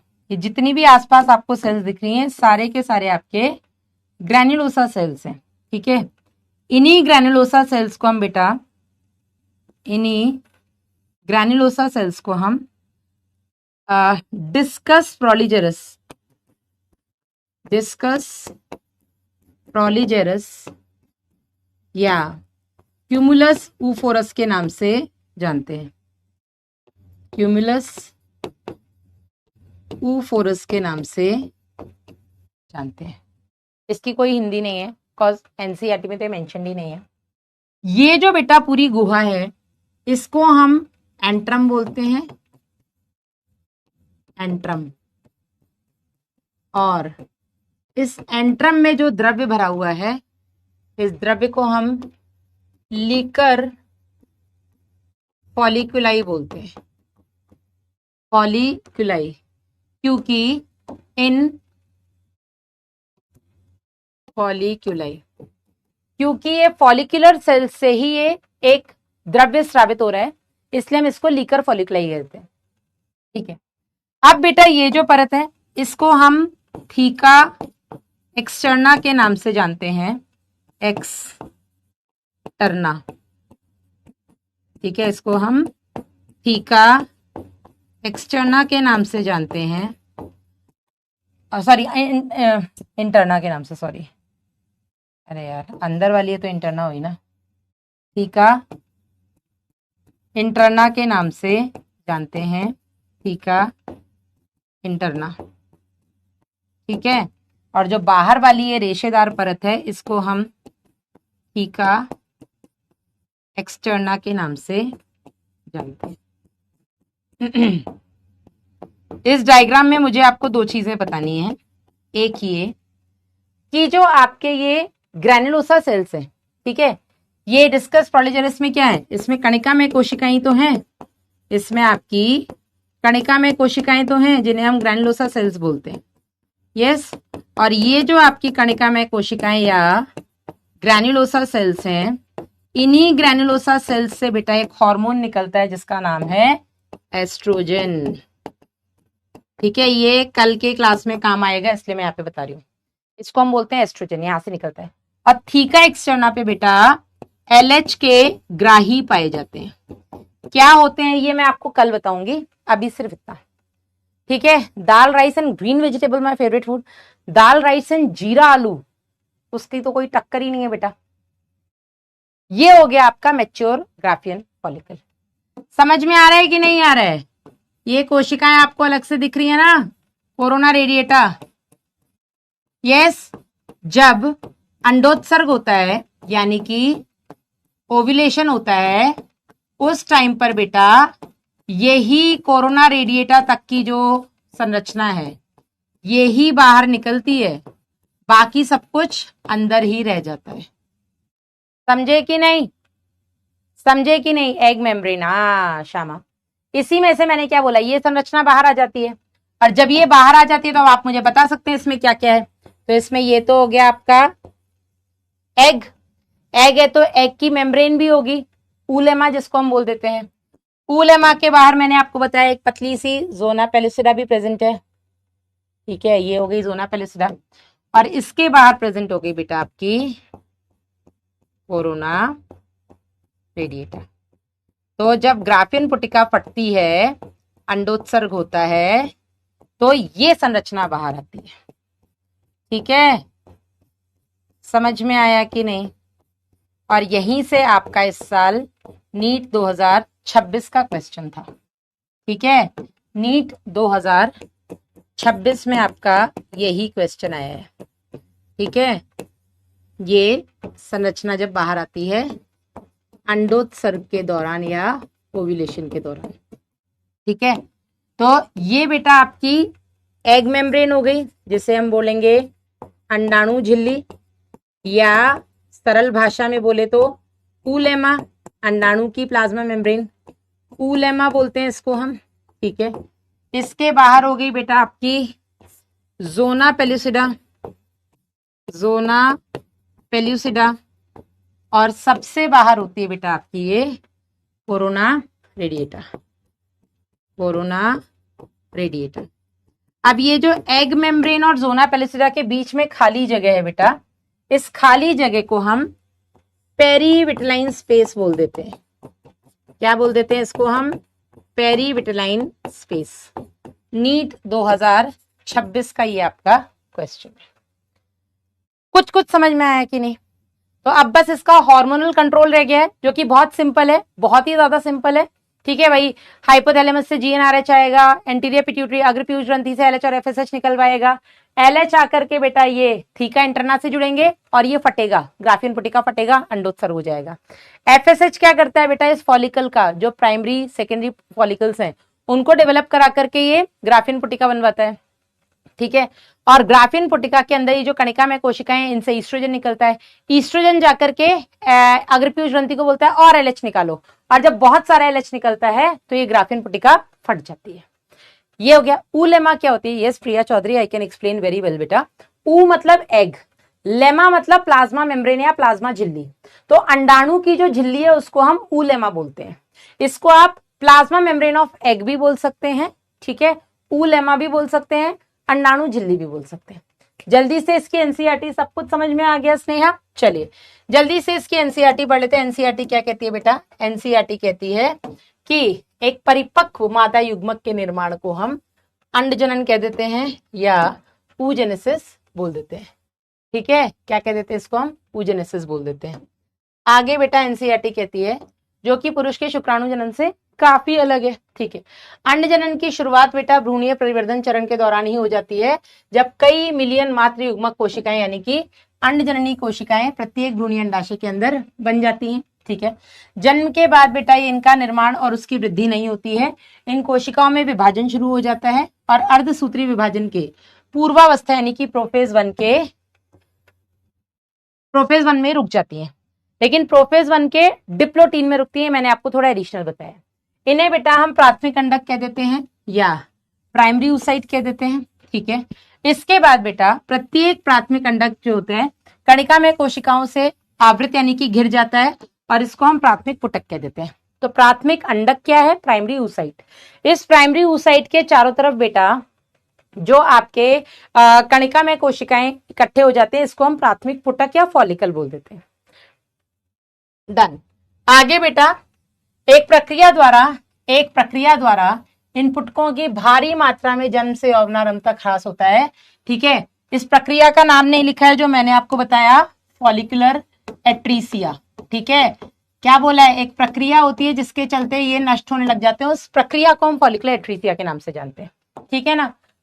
फिर बेटा अंडाशय में जन्म यौवन आरंभ तक केवल 60,000 से 80,000 ही प्राथमिक पुटक बचते हैं, और ये प्राथमिक पुटक कणिका में कोशिकाओं से और अधिक परतों से आवृत हो जाते हैं, और इनको बेटा इसमें थीका परत भी आ जाती है, इसको हम द्वितीयक पुटक कह देते हैं। इसके बाद बेटा क्या होता है आगे, द्वितीयक पुटक जल्दी ही तृतीय पुटक में परिवर्तित हो जाती है, और इसमें तरल से भरी एंट्रम गुहा पाई जाती है। ये तृतीयक पुटक का विशिष्ट लक्षण है। ठीक है ना। और इसी टाइम पर बेटा जो थीका लेयर होती है वो थीका इंटरना और थीका एक्सटर्ना में डिवाइड हो जाती है। इस समय बेटा आपका यहाँ पर खींचना ध्यान जरूरी है कि तृतीय पुटक में प्राथमिक कंडक के आकार में वृद्धि होती है, और इसका मियोसिस 1 कंप्लीट होता है, जिसके चलते बेटा ये सेकेंडरी oocyte बना लेते हैं। सेकेंडरी oocyte के साथ साथ यहाँ पर एक छोटा सा ध्रुवीय पिंड भी बन जाता है। कहां पर, टर्शरी फॉलिकल में, तृतीयक पुटक में। ठीक है, द्वितीय कंडक प्राथमिक कंडक के पोषक से भरपूर कोशिका प्रद्रव्य की मात्रा को संचित रखता है। तो जो सेकेंडरी oocyte बन रहा है ये बड़ा बन रहा है, पोलर बॉडी छोटी बन रही है। क्यों बड़ा बन रहा है, ताकि उसमें ज्यादा से ज्यादा मात्रा में साइटोप्लाज्म और जो भी जरूरी कोशिकांग है वो संचित रह सके, ताकि शुक्राणु जब आकर के निषेचन करे तो फर्दर डेवलपमेंट में हेल्प मिले। ठीक है ना। इसके लाभ क्या होंगे वो मैं आपको बता दिया। पहला, अर्धसूत्री विभाजन से उत्पन्न प्रथम ध्रुवीय पिंड में और अधिक विभाजन होता है, या ये नष्ट हो जाता है, इसके बारे में हमें पता नहीं है, लेकिन ऐसा ही कुछ होता है, नष्ट ही हो जाता है। वर्तमान में हम इसके बारे में सुनिश्चित रूप से बहुत कुछ नहीं जानते हैं। तृतीयक पुटक जो होता है बेटा ये आगे चल करके परिपक्व ग्राफीन पुटिका बनाता है। ठीक है, और द्वितीय कंडक बेटा अपने चारों ओर एक नई झिल्ली का निर्माण करता है, पारदर्शी अंडावरण, जिसको हम जोना पेलिसिडा कहते हैं। ग्राफीन पुटिका बेटा फट जाता है, जिसके चलते द्वितीय कंडक बाहर निकल जाता है, इसको हम अंडोत्सर्ग या ओव्यूलेशन कह देते हैं। क्या आप शुक्र जनन और अंड जनन के बीच में मुख्य अंतर बता सकते हैं? बिल्कुल बता सकते हैं, जो हमने यहाँ पर देखे। ठीक है, यहाँ पर हमने देखे, ये भी आप देख सकते हैं। शुक्र जनन शुरू हुआ यौवनारंभ पर, और शुरू हुआ प्राथमिक पुटक शुक्र कोशिकाएं बनी, साइज बढ़ा। फिर बेटा इनमें मियोसिस 1 हुआ, सेकेंडरी oocyte बने, मियोसिस 2 हुआ आपका, शुक्राणु प्रसू बने, विभेदन हुआ, स्पर्मियोजेनेसिस प्रोसेस से शुक्राणु बन गए। लेकिन अंड जनन में ऐसा नहीं हुआ। बच्ची के जन्म से पूर्व शुरू हो गया था, प्राइमरी oocyte बन गए थे, प्राइमरी oocyte बन गए थे। प्राइमरी oocyte प्रोफेज 1 के डिप्लोपिंटीन अवस्था में फंस गए थे मियोसिस 1 के, और जन्म तक ऐसे ही रहे। ठीक है, फिर किशोरावस्था तक ये ऐसे ही पड़े हैं। किशोरावस्था होने के बाद बेटा इसका मियोसिस 1 कंप्लीट होता है, कब, टर्शरी फॉलिकल के अंदर। और मियोसिस 1 कंप्लीट होता है तो आपका छोटा सा ध्रुवीय पिंड और एक बड़ा सा सेकेंडरी oocyte बनता है। ये सेकेंडरी oocyte आपका मियोसिस 2 में एंटर करता है, लेकिन मेटाफेज 2 में फंसा रह जाता है, और वो मेटाफेज 2 में तभी आ गया, मियोसिस 2 तभी कंप्लीट करेगा अगर शुक्राणु आएगा। शुक्राणु नहीं आएगा तो ये oogenesis कभी भी खत्म नहीं होगा। समझे या नहीं? तो दिस इज इट। आज बेटा आपको एक डीपीपी मिल गई है, डीपीपी कर लीजिएगा, अपलोड हो जाएगी थोड़ी देर में आई गेस। और इसके अलावा लेक्चर्स रिवाइज करिए, रिवीजन करिएगा लेक्चर्स का। ठीक है, स्पेशली लेक्चर 7 से लेकर के 9 तक तो आप रिवाइज करिएगा, क्योंकि 7, 8, 9 में मैंने स्पर्मेटोजेनेसिस और oogenesis पढ़ाया है। ठीक है, बाकी मॉड्यूल के लिए आज मैं फोन करती हूँ, कल मैं भूल गई यार, पूछती हूँ कहाँ, कल तो वैसे भी संडे था, आज फोन करती हूँ, पूछती हूँ भेजे क्यों नहीं है इस बार। पुटिका नष्ट कैसे होता है? सचिन बताया ना बेटा, जब उनको डेवलप करने वाला कोई फैक्टर आता नहीं तो पड़े पड़े वो नष्ट हो जाती है। ठीक है ना। चलिए और पढ़ाऊं बेटा, 7:43 हो गया है 6 बजे, 1.25 घंटे की क्लास होती है। आई एम ओके, तुम ही मर जाओगे। मैं हार्मोनल कंट्रोल ऑफ oogenesis पढ़ा सकती हूँ 10 मिनट का, अगर आप लोग टाइम दे तो। कोई बात, नेक्स्ट क्लास में पढ़ेंगे। Till then bye bye, take care, अपना ध्यान रखिएगा।